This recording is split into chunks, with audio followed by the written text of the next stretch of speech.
Continuidade da nossa aula.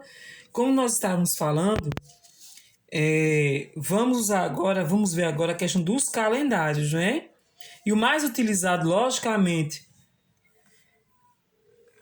pelo Brasil e por países europeus é o calendário gregoriano, certo? Esse foi instituído em 1582 pelo Papa Gregório XIII. Esse que nós utilizamos de 365 dias, 12 meses, 52 semanas, 24 horas. E o interessante dele, como é um calendário cristão, que ele foi inventado, logicamente, pela toda a cristandade, né? Em termos de religiosidade, né? Pelo Papa, né? Gregório XIII, certo? Ele é um calendário cristão, ou seja, ele tem um marco inicial dele. O marco inicial desse calendário cristão é do nascimento de Cristo. Nós vamos entender isso direitinho, que é parte do ano 1, tá certo? Vamos lá, olha. Não quero me estender muito aqui não, tá? Vamos lá. Calendário cristão. O calendário cristão é o mais usado no Brasil. Contamos o tempo a partir do nascimento de Jesus Cristo e para nós, portanto, aos fatos ocorridos antes e depois de Cristo nascer. No caso dos acontecimentos anteriores ao nascimento de Cristo, ao lado da data colocamos a abreviatura AC, tá certo? E depois de Cristo, DC.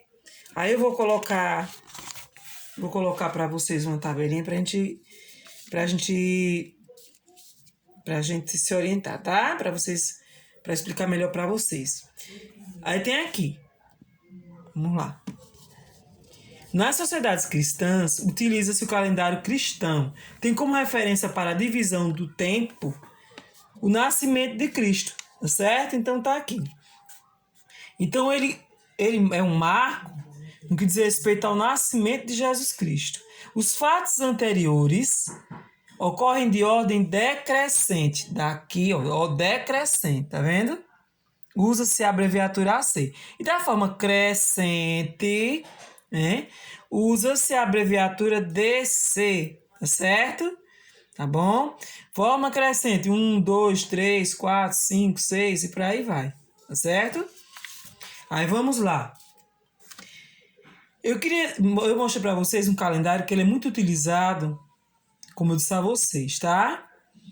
Pelo Brasil e não só pelo Brasil, mas por muitos países europeus. Mas também existem muitos outros países que têm outras formas de medir o tempo no que diz respeito ao calendário nosso. Nós chamamos ele de linear. Por que linear? Linear, porque ele ocorre, vou colocar essa outra aqui. Ou seja, segue de maneira temporal, de uma forma única. Olha, tá vendo?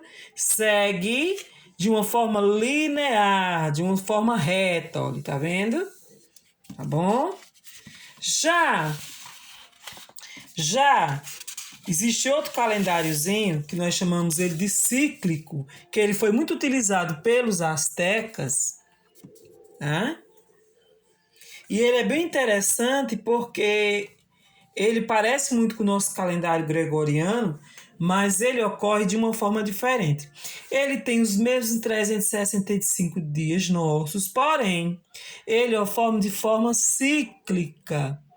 Ou seja, ele não é de uma forma reta linear. O que é que acontece com ele? Aí como ele é cíclico, né? Ou seja, ele ocorre assim, ó, de forma em círculo, eu vou explicar como. O início dele, vamos dizer, tá? O ano 1, 2, 3. O ano 1 é 365 dias. O ano 2, 365 dias. O ano 3 é assim segue. Quando ele completa, ele vai seguindo em círculo. Por que em círculo? Porque quando ele chega em 52 anos, quando ele vai chegar nos 52 anos, ele zera e começa de novo. 1, 2, 3, 4, 5, 6, 7, 7, até chegar de novo a 52 anos. Zero calendário. Começa de novo. Então, por isso que ele é de forma cíclica, olha. Tá vendo? Cíclica, círculo.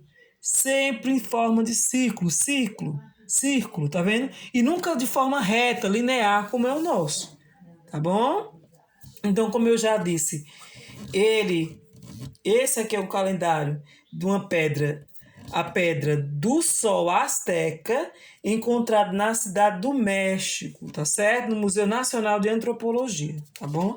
Esse é um exemplo de calendário para vocês, de calendário cíclico, tá? Porque dependendo da cultura, da religiosidade, e vai existir países que já vão se direcionar de uma forma, um calendário totalmente diferente. O calendário, muitos calendários asiáticos ocorrem de forma diferente, não é igual ao nosso, de jeito nenhum. O calendário japonês não é igual ao nosso, de jeito nenhum. Tá certo? Tá bom? Aí a gente vai ver, vimos aí o calendário gregoriano, vimos esse calendário cíclico, o nosso que é gregoriano, ele é linear, tá? Esse é um exemplo de calendário cíclico, que é o calendário azteca. E voltando para o nosso, tá certo? O calendário cristão, como eu já falei, ele ocorre de forma linear, ou seja, ele segue reto, de forma... Os anos que ocorrem após o nascimento de Cristo é de forma crescente e antes de forma decrescente, tá certo? Tá bom? Aí vamos aí a periodização, que é justamente o que eu quero fechar aqui, porque vai ser a partir desse aí que nós vamos aí ter uma base para fazer a nossa linha do tempo que a gente vai trabalhar, como eu disse a vocês, tá certo? Então, para chegar até a nossa linha do tempo, seria de fundamental importância nós revermos na história a questão da importância do tempo e a questão da divisão do tempo, tá certo? Para que a gente pudesse chegar justamente nessa questão de periodização da história e para a gente criar uma linha do tempo nossa, para que a gente possa nos orientarmos no tempo e compreendermos ele, tá certo? Então, partindo para a periodização da história. Para facilitar o estudo da história, os historiadores do século XIX dividiram a longa trajetória humana sobre a Terra em 5 grandes períodos que estão representados a seguir. Então, nós temos aí a pré-história, tá?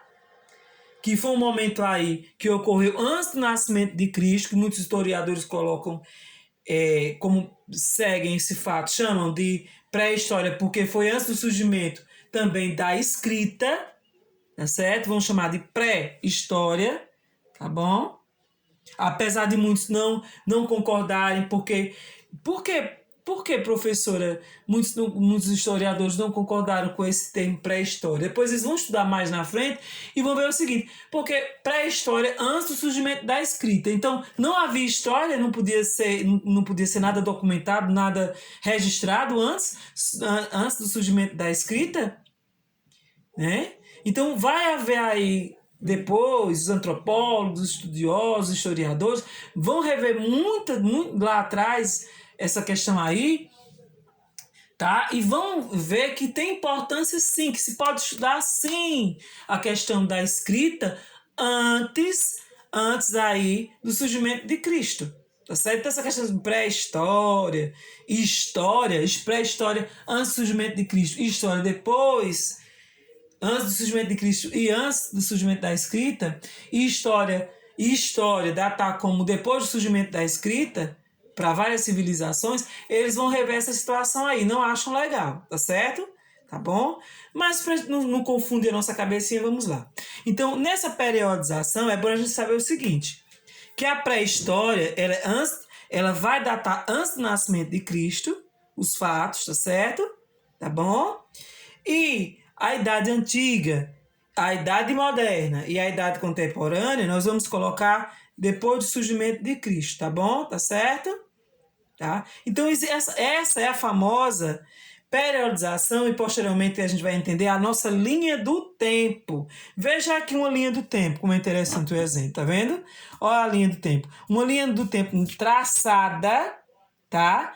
Traçadinha, olha, antes do surgimento de Cristo, tá certo? E depois do surgimento de Cristo.